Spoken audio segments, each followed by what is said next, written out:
देवराज इंद्र ने 10 श्लोकों में 10वीं तिथि के दिन भगवान की विधिवत स्तुति गाई, और इन स्तुतियों के भाव तो पूज्य ठाकुर जी के वाणी से आपने अभी सुने थे। इंद्र जब क्षमा मांगने लगा तो भगवान प्रसन्न हो गए और आशीर्वाद दे के विदा किया। गम्यताम शक्र भद्रम वह क्रियता मेनु शासनम।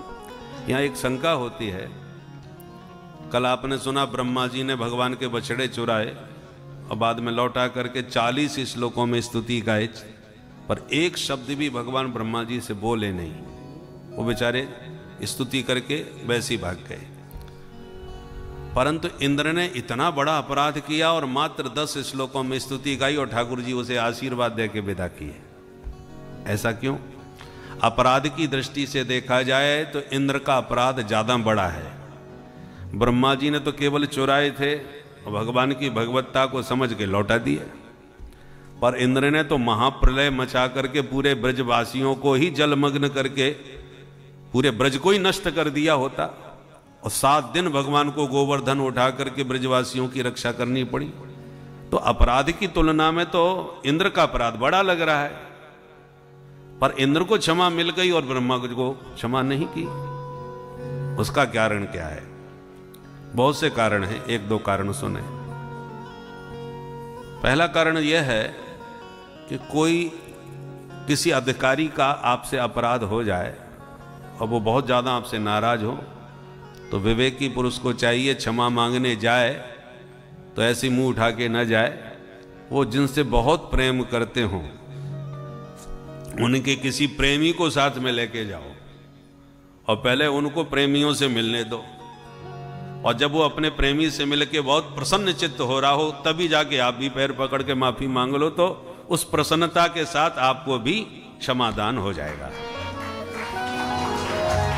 तो ब्रह्मा जी सीधे माफी मांगने आए, परंतु इंद्र ने क्या किया? प्रभु ने विषय में विचार किया, सबसे ज्यादा प्रेम किससे करते हैं? बोले गौ माता से करते हैं। तो सुरभि स्वर्ग की दिव्य कामधेनु गाय को आगे आगे करके इंद्र आया और दिव्य कामधेनु के दुग्ध से भगवान का दुग्धाभिषेक किया और फिर चरणों में गिर के गिड़गिड़ाया।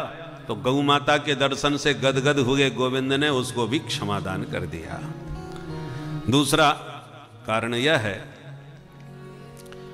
कि छोटे व्यक्ति का अपराध क्षम्य होता है, बड़े अपराधी के अपराध को क्षमा नहीं किया जा सकता, क्योंकि बड़े के अपराध का दायरा भी बड़ा होता है। एक सरपंच यदि भ्रष्ट हो गया तो एक गांव का ही विकास रोकेगा, पर मुख्यमंत्री यदि भ्रष्ट हो जाए तो पूरा प्रदेश लड़खड़ा जाता है, और प्रधानमंत्री यही यदि गड़बड़ा जाए तो पूरा देश ही जैसी आराम हो जाए। तो जितना बड़ा पद उसके अपराध का दायरा भी उतना बड़ा होगा। ब्रह्मा जी के मात्र एक दिन में 14 इंद्र राज्य करके चले जाते हैं। इसी से जान लीजिए इंद्र की तुलना में ब्रह्मा जी का पद कितना ऊंचा बड़ा है। ब्रह्मा जी का एक दिन कितना होता है? 14 मनवंतर का, और इंद्र की नियुक्ति 1 मनवंतर के लिए होती है। मतलब क्या हुआ? ब्रह्मा जी के मात्र एक दिन में 14 इंद्र बन के चले गए कि नहीं?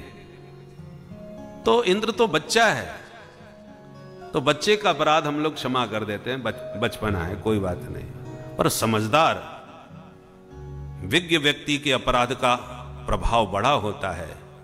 इसलिए भगवान ने कहा तुम सृष्टि के सर्वोच्च पद पर बैठे हो विधाता, और ब्रह्मा होकर के भी तुमने गलती कैसे कर दी? इसलिए ब्रह्मा जी को क्षमा नहीं मिला। तीसरा कारण एक और है, इंद्र के अपराध में और ब्रह्मा के अपराध में यह अंतर है कि ब्रह्मा जी ने भगवान के ब्रजवासी और बछड़ों को 1 वर्ष के लिए भगवान से दूर कर दिया लीला से, और भगवान स्वयं ही बछड़े ब्रजवासी बन के खेलते रहे।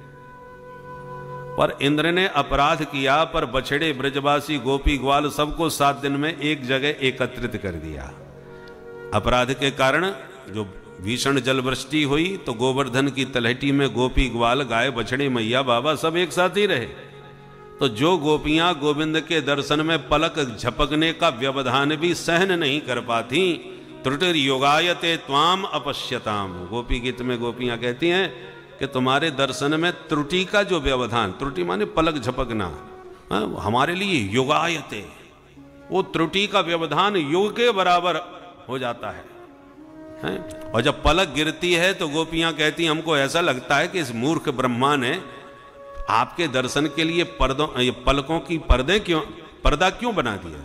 इसलिए जड उदीक्षताम पक्षमकृत दृशाम, इन दृष्टि में जो पंखे हैं पलक पक्षमकृत, इन पंखों को काट के फेंक देना चाहिए जो प्यारे के दर्शन में बार बार पर्दा डालती रहती है। अब जरा सोचिए, जिन गोपियों को पलक गिरने का व्यवधान भी युग के समान प्रतीत होता है, उन गोपियों को 7 दिन तक अखंड गोविंद का दर्शन और सानिध्य सुलभ हुआ, तो गोपियां और गोपी ग्वाल कितने प्रसन्न भय होंगे। तो अपराध के कारण भक्तों का संयोग, इंद्र के अपराध से भगवान का भक्तों से संयोग बना और ब्रह्मा के अपराध से भक्तों का वियोग हुआ। इसलिए भगवान ने ब्रह्मा जी को बिल्कुल क्षमा नहीं किया और इंद्र को आशीर्वाद देके विदा कर दिया। गम्यताम शक्रभद्रम। इंद्र क्षमा मांग के चले गए। दूसरे दिन आई एकादशी। बाबा नंद ने